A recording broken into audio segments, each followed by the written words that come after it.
आदाब के न्यूज़ 24/7 में आपका स्वागत है। मैं हूं मुस्तफ़ा आदिल। आइए सबसे पहले देखते हैं मुख्य समाचार। बेंगलुरु में लुढ़का पारा और टूट गया 10 साल का रिकॉर्ड। हम सावरकर हिंदुत्व के मुद्दों पर समझौता नहीं करेंगे, बोले संजय रावत। सरकार ने बापू की नोटों से तस्वीर हटाई तो रहेंगे आभारी, महात्मा गांधी के परपौत्र तुषार गांधी ने ये बात कही। अखिलेश यादव ने बीजेपी को हराने का बनाया प्लान, वोटर्स से की खास अपील। 71,000 युवाओं को नौकरी का तोहफा, पीएम मोदी ने बांटे नियुक्ति पत्र।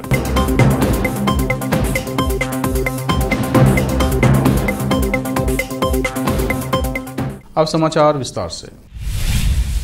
बेंगलुरु में इन दिनों जहां दिन में चटख धूप खिल रही है, वहीं रातें बेहद सर्द होती जा रही हैं। सोमवार की सुबह बेंगलुरु वासियों का स्वागत कंपा देने वाली सर्दी से हुआ। रात में शहर का तापमान इतना नीचे गिर गया कि 10 साल की सर्दी का रिकॉर्ड टूट गया। इंडिया मेट्रोलॉजिकल डिपार्टमेंट के अनुसार रविवार को गार्डन सिटी का अधिकतम तापमान 25.2 डिग्री सेल्सियस और न्यूनतम 13.9 डिग्री सेल्सियस दर्ज किया गया। HAL हवाई अड्डे पर न्यूनतम तापमान थोड़ा और नीचे जाते हुए 12.5 डिग्री सेल्सियस दर्ज किया गया, जबकि बेंगलुरु अंतर्राष्ट्रीय हवाई अड्डे के स्टेशन पर 14.7 डिग्री सेल्सियस दर्ज किया गया। मौसम विभाग के अनुसार आखिरी बार नवंबर के महीने में बेंगलुरु में इतना कम पारा 21 नवंबर 2012 को गिरा था, जब तापमान 13.3 डिग्री सेल्सियस दर्ज किया गया था। हालांकि शहर का सर्वकालिक रिकॉर्ड 9.6 डिग्री सेल्सियस है, जिसे 15 नवंबर 1967 को दर्ज किया गया था। मौसम विभाग के पूर्वानुमान के अनुसार अगले 48 घंटों तक आमतौर पर आसमान में बादल छाए रहेंगे। कुछ इलाकों में सुबह के समय कोहरा पड़ने की संभावना है। अधिकतम और न्यूनतम तापमान क्रमश 25 और 15 डिग्री सेल्सियस के आसपास रहने की संभावना है। रविवार को बिदर में राज्य के मैदानी इलाकों में सबसे कम न्यूनतम तापमान 8.5 डिग्री सेल्सियस दर्ज किया गया। IMD ने कहा कि उत्तर आंतरिक कर्नाटक और मध्य कर्नाटक के कुछ स्थानों पर न्यूनतम तापमान सामान्य से काफी नीचे रहने की संभावना है। बेंगलुरु महानगर पालिका ने निजी सर्वेयर्स को सरकारी अधिकारी का फर्जी ID कार्ड जारी करने के आरोप में 3 रेवेन्यू अधिकारियों को सस्पेंड कर दिया है। कांग्रेस ने गुरुवार को पिछले हफ्ते आरोप लगाए थे कि बेंगलुरु में बीजेपी सरकार ने बड़े पैमाने पर वोटर्स लिस्ट में फर्जीवाड़ा पर षड्यंत्र किया है। कांग्रेस का आरोप है कि अल्पसंख्यकों, अनुसूचित जाति और इसी तरह उन वोटर्स का नाम इस साजिश के तहत हटाना था जो बीजेपी को वोट नहीं देते। इसके लिए बीजेपी ने सर्वे करवाया था। बाद में सरकारी अधिकारियों के फर्जी पहचान पत्र बनवाए गए और जीवित लोगों को मृत घोषित कर उनका नाम सूची से हटा दिया गया। इस साजिश में महानगर पालिका बराबर की षड्यंत्रकारी है। मुख्यमंत्री बसवराज बोम्मई ने अपनी सरकार पर लगे आरोपों को बेबुनियाद बताया। उन्होंने कहा कि मामला एक NGO का है जिसने सर्वे किया, उसके और नगर पालिका के बीच है। ऐसे में सरकार को बेवजह बदनाम किया जा रहा है। पुलिस ने मामला सामने आने के बाद NGO के संस्थापक और एक कर्मचारी को गिरफ्तार किया है। आंध्र प्रदेश में बेहतर स्वास्थ्य सुविधाओं को लेकर बड़े बड़े दावे करने वाली सरकार की पोल खुल गई है। तिरुपति में एक ऐसी घटना हुई है कि हर कोई हैरान है। दरअसल कथित तौर पर कर्मचारियों द्वारा अस्पताल में प्रवेश से इनकार किए जाने के बाद महिला को 100 बिस्तरों वाले तिरुपति प्रसूति अस्पताल के सामने बच्चे को जन्म देने के लिए मजबूर होना पड़ा। अस्पताल से बाहर आते ही महिला को सड़क पर प्रसव पीड़ा होने लगी तो अजनबी लोग मदद के लिए भगवान बनकर सामने आ गए। वीडियो में ये साफ दिख रहा है कि कुछ महिलाएं प्रसूति महिला को कवर करने के लिए बेडशीट पकड़े हुए हैं, जबकि महिला दर्द से चिल्ला रही है और एक पुरुष बच्चे को जन्म देने में उसकी मदद कर रहा है। महिला को कथित तौर पर अस्पताल के कर्मचारियों ने कहा था कि वे उसे भर्ती नहीं कर सकते क्योंकि उसके साथ कोई नहीं था। जिस व्यक्ति ने उसे बच्चे को जन्म देने में मदद की वो कथित तौर पर एक प्राथमिक स्वास्थ्य केंद्र में काम करता है। वीर सावरकर पर राहुल गांधी की टिप्पणी के बाद शिवसेना की कांग्रेस से अनबन की खबरें आ रही थी। इसी बीच टीम उद्धव के संजय रावत ने मीडिया से बात की। इस दौरान उन्होंने एक बार फिर मीडिया से बात करते हुए संजय रावत ने कहा, हम सावरकर हिंदुत्व के मुद्दों पर समझौता नहीं करेंगे। महात्मा गांधी के परपौत्र तुषार गांधी ने सोमवार को कहा कि अगर भारतीय मुद्रा नोटों से बापू की तस्वीर हटा दी जाती है तो वो NDA सरकार के आभारी होंगे। उन्होंने कहा, अगर वे महात्मा गांधी की तस्वीर करेंसी नोटों से हटाते हैं तो मैं वर्तमान सरकार का आभारी रहूंगा, क्योंकि ये सिर्फ एक तस्वीर है और मोहनदास करमचंद गांधी या उनकी आत्मा नहीं है, न ही ये किसी विचारधारा का प्रतिनिधित्व करती है। उन्होंने वडोदरा में एक सवाल के जवाब में कहा, बापू एक विचारधारा थे, उस विचारधारा को अमर रहना चाहिए, हमें करेंसी नोटों पर उनकी तस्वीर की जरूरत नहीं है। अगर सरकार बापू की तस्वीर हटाती है तो मैं पहली और आखिरी बार इस सरकार का समर्थन करूंगा। तुषार गांधी ने यह भी कहा कि जब से सत्ताधारी दल सत्ता में आया है तब से वो इतिहास को फिर से लिखने में लगा हुआ है और सरकारी मशीनरी उस इतिहास को मिटाने में एक्टिव है जिसे सत्ताधारी नापसंद करते हैं। उन्होंने कहा, महात्मा गांधी की हत्या के पीछे जो लोग थे, अगर वे महात्मा गांधी की तारीफ नहीं करते हैं और उनके बारे में अच्छा नहीं बोलते हैं तो ये समझ में आता है।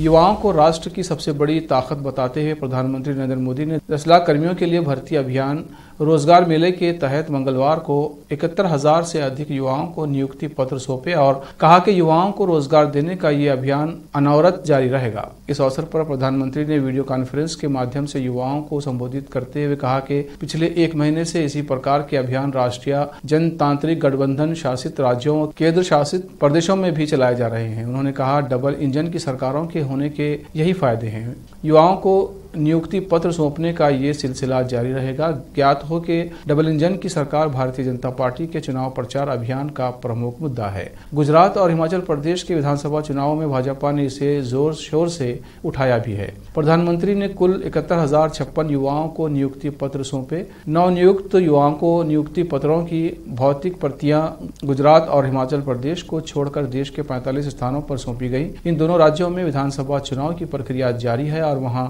आदर्श चुनाव आचार संहिता लागू है। अब वक्त है एक ब्रेक का। ब्रेक के बाद जल्द लौटते हैं। हिंदुस्तान के हर कोने में हम हैं मौजूद।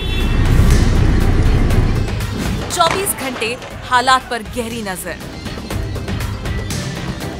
खबरों से जुड़े चुपते सवालात और आपको दिखाता है धार्मिक, सामाजिक, राजनीतिक, लोकल और इंटरनेशनल न्यूज की सबसे बेहतर कवरेज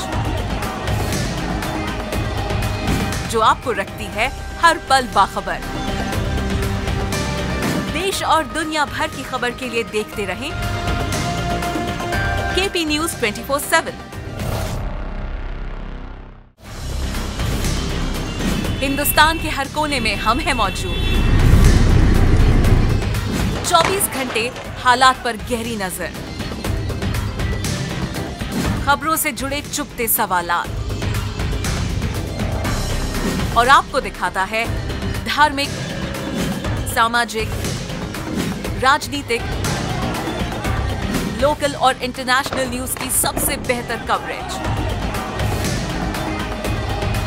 जो आपको रखती है हर पल बाखबर। देश और दुनिया भर की खबर के लिए देखते रहें केपी न्यूज 24/7।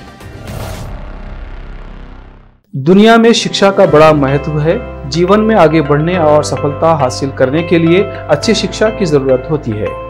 बीदर शहर में बेहतर शिक्षा का एकमात्र केंद्र है ज्ञान सुधा एजुकेशन सोसाइटी की ओर से चलाए जाने वाला Gyan Sudha degree college for arts, science and commerce Bidar, जहां पर बीए के साथ साथ UPSC, IAS, IPS, KPSC, KAS और बीकॉम के साथ foundation classes for CA, banking exam training और बीएससी के साथ साथ रिसर्च ओरिएंटेड टीचिंग की सुविधा उपलब्ध है और इन सभी के लिए एडमिशन शुरू हो चुके हैं। सही माहौल में और बेहतर शिक्षकों से शिक्षा व ज्ञान प्राप्त करने के लिए आज ही एडमिशन लें। याद रखें, ज्ञान सुधा एजुकेशन सोसाइटी की ओर से चलाया जाने वाला Gyan Sudha degree college for arts, science and commerce Bidar, इसके साथ ही Gyan Sudha college of nursing Bidar में भी एडमिशन खुल गए हैं। Shivnagar behind Union Bank of India Bidar. Contact number 988800403334। Break के बाद फिर एक बार आपका स्वागत है। आइए देखते हैं आगे के समाचार। नैनपुरी लोकसभा सीट पर होने वाले उपचुनाव के लिए समाजवादी पार्टी के अध्यक्ष अखिलेश यादव के सामने विरासत बरकरार रखने की चुनौती है। इसके लिए उन्होंने पूरी प्लानिंग करते हुए पत्नी डिंपल यादव को मैदान में उतारा है और चाचा शिवपाल यादव से गिले शिकवे भुलाकर एकता का नारा बुलंद कर रहे हैं। इसके साथ ही उन्होंने जनता से भी रिकॉर्ड जीत दिलाने की अपील की है। अखिलेश यादव ने कहा कि भारतीय जनता पार्टी को उनके परिवार से बहुत परेशानी है और मैनपुरी लोकसभा उपचुनाव में इस दल की रिकॉर्ड मतों से पराजय ही उसकी ही इस बीमारी का इलाज है। अखिलेश यादव ने मैनपुरी लोकसभा उपचुनाव के प्रचार अभियान में जसवंत नगर विधानसभा क्षेत्र में कार्यकर्ता सम्मेलन को संबोधित करते हुए ये बात कही है। शामली में गांव ईसापुर खुरगान निवासी एक युवक संदिग्ध परिस्थिति में अपने खेत पर मृत अवस्था में पड़ा हुआ मिला। युवक के शव के साथ अस्पताल आए परिजनों ने पुलिस पर टॉर्चर करने का आरोप लगाते हुए जमकर हंगामा किया। मामले की सूचना पर मौके पर पहुंचे एएसपी ने हंगामा कर रहे परिजनों को समझा बुझा कर शांत किया। पुलिस ने मृतक के शव को पोस्टमार्टम के लिए भेज दिया है। दरअसल मामला जनपद शामली के कराना क्षेत्र के गाँव ईसापुर खुरगान का है, जहाँ पर गाँव का एक युवक गयूर अपने खेत पर संदिग्ध परिस्थितियों में पड़ा हुआ मिला। मामले की सूचना पर कोतवाली पुलिस मौके पर पहुंची और युवक को कस्बे के सामुदायिक स्वास्थ्य केंद्र पर भर्ती कराया, जहां पर चिकित्सकों ने उसे मृत घोषित कर दिया। युवक की मौत से अस्पताल आए परिजनों में आक्रोश फैल गया। इसके बाद उन्होंने अस्पताल परिसर में ही हंगामा शुरू कर दिया। मृतक के भाई राशिद ने आरोप लगाते हुए बताया कि 2 दिन पूर्व पुलिस उसके भाई को उठाकर ले गई थी और टॉर्चर करने के बाद रात को करीब 11 बजे उसे छोड़कर गए थे। आरोप है कि उसके भाई के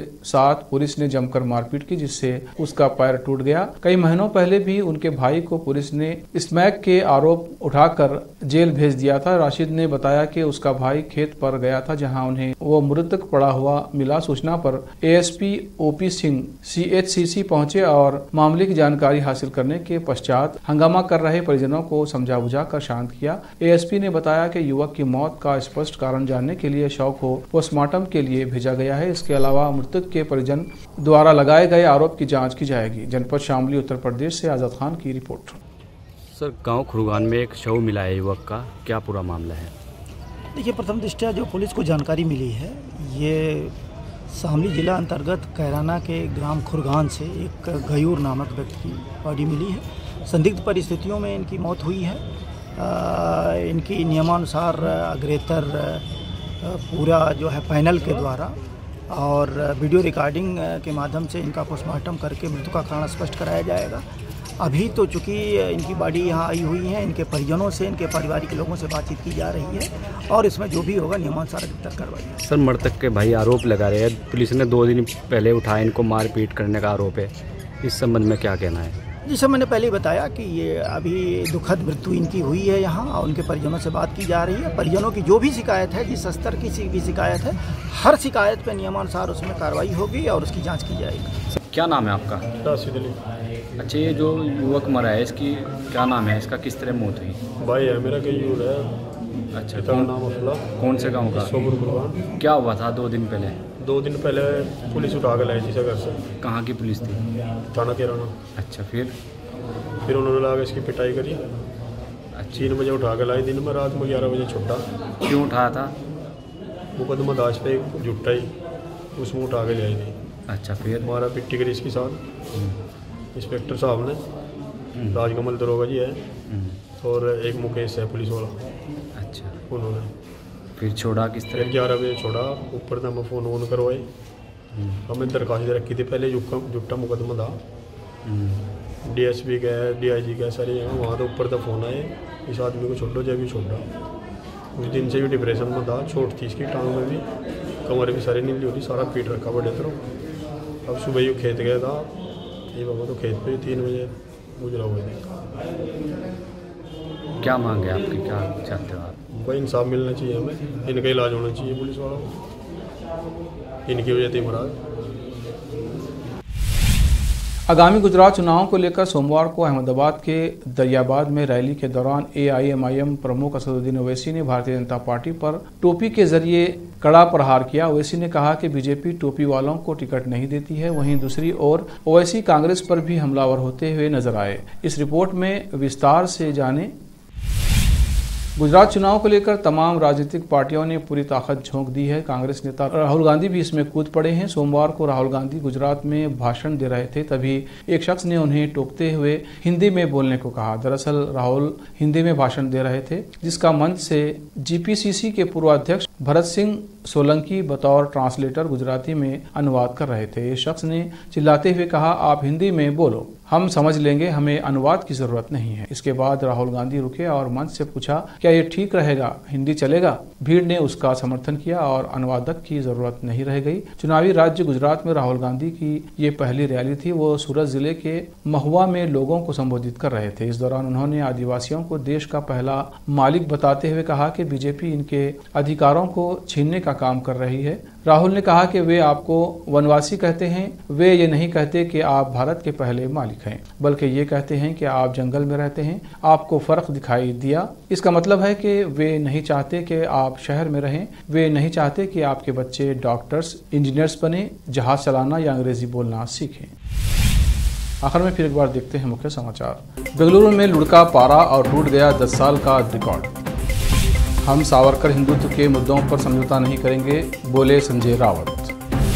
सरकार ने बापू की नोटों से तस्वीर हटाई तो रहेंगे आभारी, महात्मा गांधी के परपौत्र तुषार गांधी ने ये बात कही। अखिलेश यादव ने बीजेपी को हराने का बनाया प्लान, वोटर्स से की खास अपील। 71,000 युवाओं को नौकरी का तोहफा, पीएम मोदी ने बांटे नियुक्ति पत्र।